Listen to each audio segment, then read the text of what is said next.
Find the first 4 terms in ascending powers of x in the binomial expansion of 1 plus kx to the power of 10, where k is a non-zero constant. Write each coefficient as simply as possible. So the greatest power we have is 10, so 10 factorial 0, 10 factorial 1, 10 factorial 2. So we're looking for the first, I think, 4 terms.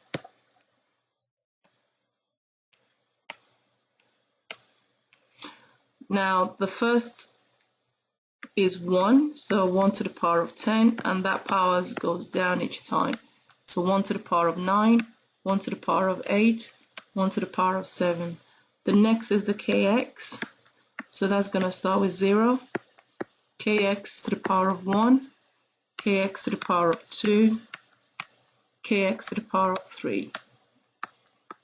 It's all positive, so we just add. 10 factorial 0 is 1. 1 times 10 to the power of 10 is 1. Kx to the power of 0 is 1, so we have 1.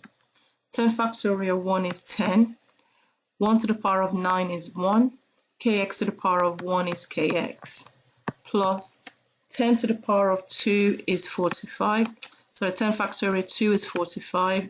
1 to the power of 8 is 1. Kx, k squared, x squared. 10 factorial 3 is 120. 1 to the power of 7 is 1. K cubed, x cubed. So that's the answer for part A.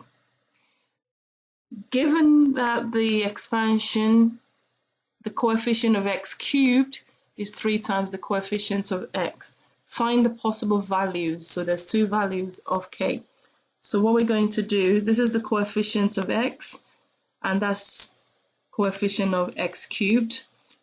They're related to each other, so the coefficient of x cubed is 3 times the coefficient of x. So we don't need to put the x cubed, just the coefficient that we need. So 10k. We're now trying to solve this, and that's times by 3. So that's 3 times that. So 120k cubed is going to be 30k. We can divide both sides by 30. So if we divide both sides by 30, we would get 4k cubed is k. I can divide both sides by k cubed. So that will become 1 over k squared. So 1 over k squared is 4. It means that k squared is 1 over 4. K is going to be plus or minus square root of 1 over 4. So k is going to be plus or minus a half. And that's the answer.